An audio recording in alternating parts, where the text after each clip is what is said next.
Sisters Alive is a video of 6 African American females talking about living with HIV, AIDS.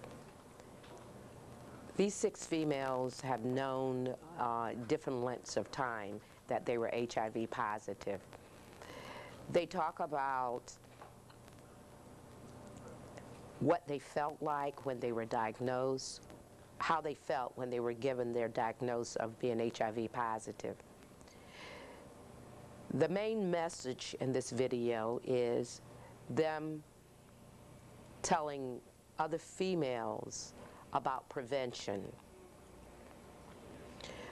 and the awareness of HIV, as well as telling others how they are living with the virus.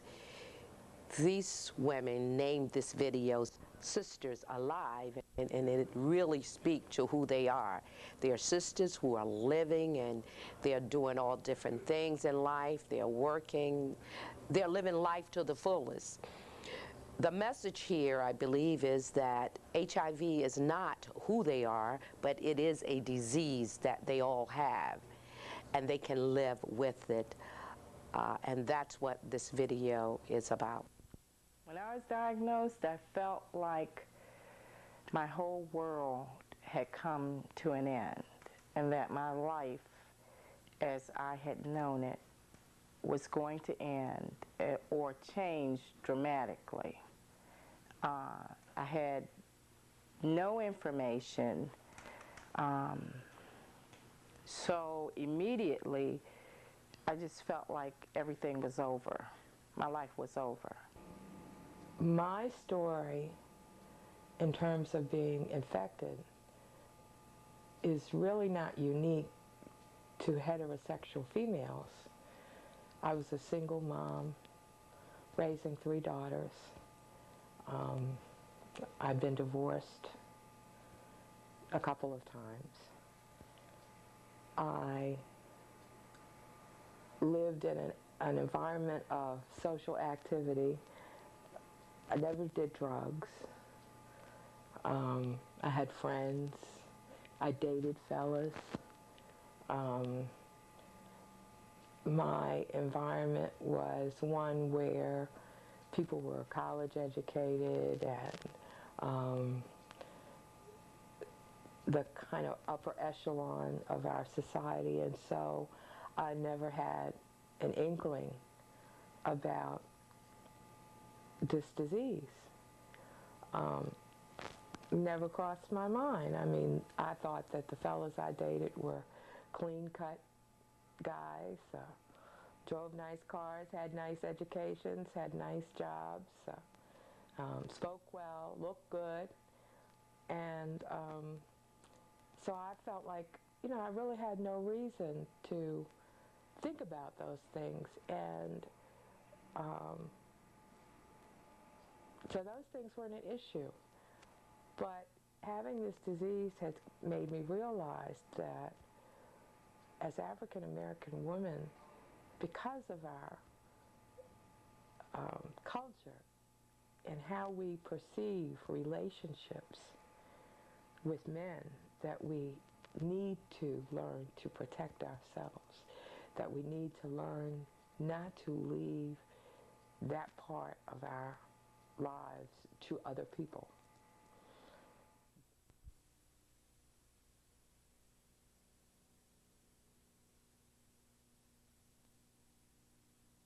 The whole issue of disclosing or disclosure was something that I was very much afraid of for 9.5 years. I am just beginning to feel comfortable talking about the disease. I chose to keep it a secret. I did talk to, as I said before, people in my support group, people who were in my inner circle, my family members, of course, but to openly disclose, I was very uncomfortable with that because of the shame and the guilt that I felt, and because of the stigma that is associated with the disease and has been for years. So it's something that I had to come to grips with, because it was my own shame and guilt and fear of how I would be perceived by other people. So once I came to the understanding that I was okay and I was very comfortable with me, then I could take the risk to disclose. The other thing was that I really just got tired of hiding, because that with itself was bringing on stress. I didn't want to tell anybody, but once I accepted that I have HIV and that's something I have and that's not who I am, I was able to tell anybody. You know, the hardest person I had to tell was my family members. And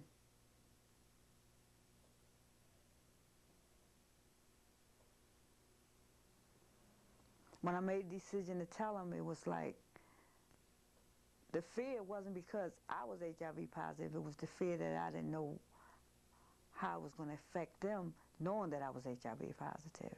And I was still trying to protect people. I'm studying for ministry to be a minister, and I work with the youth as well. And wanting to be able to educate the church with HIV and AIDS, but letting them know that it's there and not be afraid of those of us that are in the church that is HIV positive. So being able to have a church family that allowed me to study as a minister was wonderful for me. And to have the youth to be able to know my diagnosis and not run away. Denise was one of the 6 women who is in this video. She agreed to do the video. In fact, she asked to be a part of this video while she was in a hospice center. 2 years prior to this video, Denise was diagnosed with pancreatic cancer. We're not sure if the cancer was related in any way to her HIV status, but we do know that she was a soldier. She was a winner.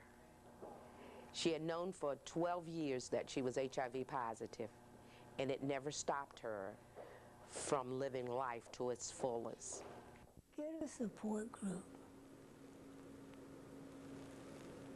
A support group is very helpful because they can relate to all your symptoms, to emotional things that you might go through.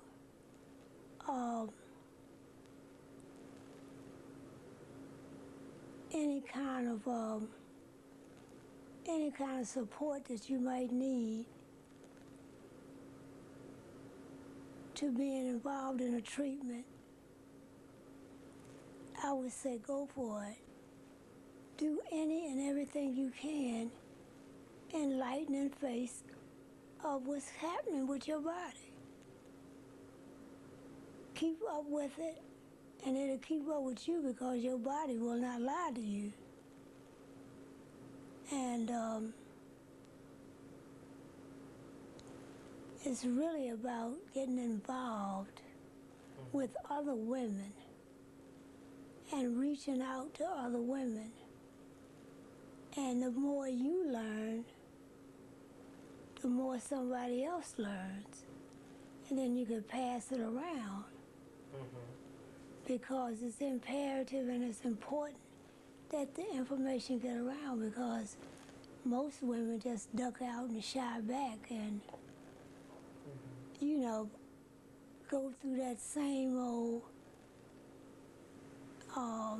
tendency to not want to tell. But you got to tell, because that's where you're going to get your hope. And it's a good thing, because then you get all kind of support. Denise went home to be with the Lord one day after her interview. One thing that I'd like to say is coming to a level of acceptance of having HIV is a process, and that my whole first year to 18 months I spent preparing for my death. I think that for a lot of African American women or persons in general that are infected with the HIV virus, the medication syndrome is a real big piece of the puzzle. And I'd just like to encourage people not to give up. I had to try many different medication regimens before I found one that worked for me. And it doesn't have to work for me only with improving my counts. It has to fit into my social schedule. I am not a person that really likes taking medicine. So to take an enormous amount of pills at one time did not work well for me. I cannot remember. I don't eat breakfast. So I was fortunate enough to have doctors that were willing to work with me to find a medication regimen that fit into my lifestyle. And within the last year, I have accomplished that. And it has made a world of difference in my T-cell and viral load counts. So I just like to encourage African American women to talk about their feelings of the effects of the medications on them so that they can get the help that they need. My message to African American women, and any women, would be to protect themselves.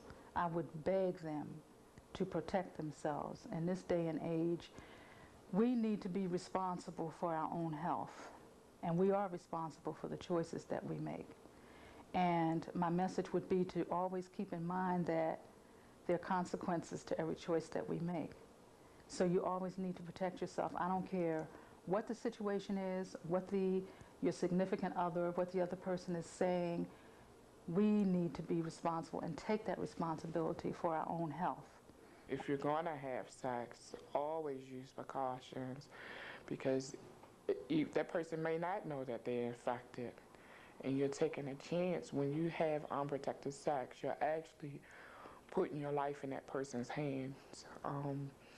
I would tell them to get tested, just to know, because the sooner you know, the better. Use safe sex. You got to. We're not saying don't have none, because you can have some. Right. But you got to use protected sex. If you're using drugs, you got to use clean needles, but God forbid that you don't use drugs. Because it's not going to matter where it comes from when you have it. You just going to have it. So that part of it will be history and not even a mystery, because it won't make a difference where it's coming from. Take charge of their own life and know that they can, that they are responsible for themselves. Mostly women that are married, because they think because they're married and they only sleep with their husband, they don't supposed to practice safe sex. I would encourage them to learn how to use a condom themselves. They got female condoms that they could put on. The message that I would like to give to African American women that are infected with the HIV virus is that empowerment comes through belief in God and ongoing education, because the belief in God gave renewed or restored my desire to live. It let me see that HIV, having the HIV virus, was a livable situation. Message to women who are living with the virus would be that there is life after an HIV diagnosis. I've been living with the virus for about 9.5 years, and I have learned after you get through the panic, that initial panic, and once you reach a point where you have accepted the disease, you begin to learn that you can live with the disease. My message would be to learn as much as you can about the disease so that you can participate in your healthcare decisions. That's been very important to me. It gives you a sense of power and you don't feel so helpless and out of control. It also helps you to understand what it is you need to do for you to take care of yourself. My message would be that you can live with it. You need to be aware of the things that are detrimental to you, such as stress and negative energies, being around other people who are sick, and just kind of taking precautions to assure that you don't put yourself at more risk. See a doctor right away. Find out exactly where they at with it, how much is in their body, and no matter what they do, is to practice safer sex. That there is life after an HIV diagnosis, and you can live a healthy, happy, and successful life, and the choice is really up to us. Another thing I would stress is that attitude is real important. It's very important because it has an effect on your body, and that took me a while to learn too. If I'm depressed, if I'm angry, if I'm experiencing any of those kinds of negative emotions, my body reacts. So I have learned not to do that, and I've learned what I need to do not to do that, like prayer, meditation. What I would say to women that are living with HIV is to get information, get them a doctor that specializes, or at least a doctor that is knowledgeable about HIV. If they're more comfortable with staying with their own physician, just make sure that that doctor can either refer you to a specialist or is very knowledgeable.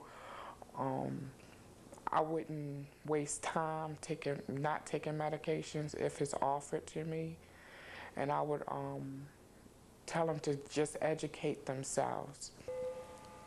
I would suggest that involvement is a key to healing. I have found that in being involved in this fight, that I have healed, that I have gained confidence and respect, not only for myself, but from the community, that the quality of my life has improved tenfold because I feel like I'm a part of the community, of the world, that I have a mission and a ministry. My faith in God and my devotion to my faith has shown me that this is a ministry for me. And we may never find a cure for HIV, but I've already been healed.